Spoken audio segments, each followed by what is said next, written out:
We exist primarily for three reasons. One is networking, two is advocacy, and three is trade facilitation.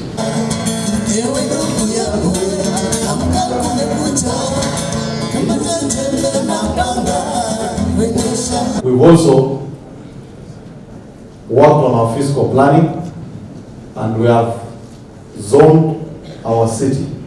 And therefore, we want to assure you that if you invest in a home, if you invest in an industry, if you invest in a commercial building, you will be doing it in the right place. But we want to request our business community, who actually form the bulk of our investors in this town, is let's work with the county government to establish our investments in the right zones to avoid conflicts with the county government. We would like, Governor, in your next COG meeting, to do something about that. We would like, when manufacturers in Nairobi are producing goods and services, that their vehicles can travel without delay across the country, without being bothered by cess and other licenses. One of the things we want to achieve as North Rift Economic Bloc is reduce the multiple licensing regimes that is becoming an impediment to business. And that is why we say we must come together. One of the levies that most business people face as an adult is the cess that has to be collected. If your produce leaves West Pokot must collect cess. Comes to Trans Nzoia, you must collect cess. Comes to Uasin Gishu, you must collect cess. Goes all the way to Nairobi, we have to collect cess.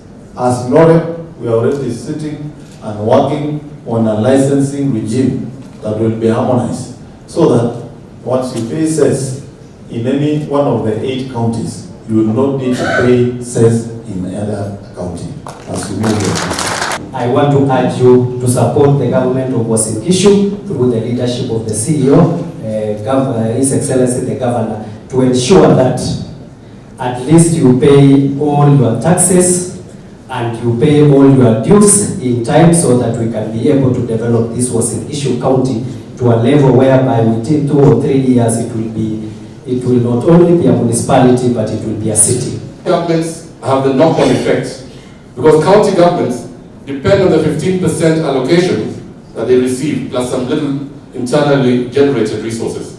So the national government delays, knock on to the county governments, knock on to large businesses, knock on to small businesses, and ultimately, even the Juakalis have a hard time in surviving. The other thing that we must demand National Assembly to do is to amend the Procurement Act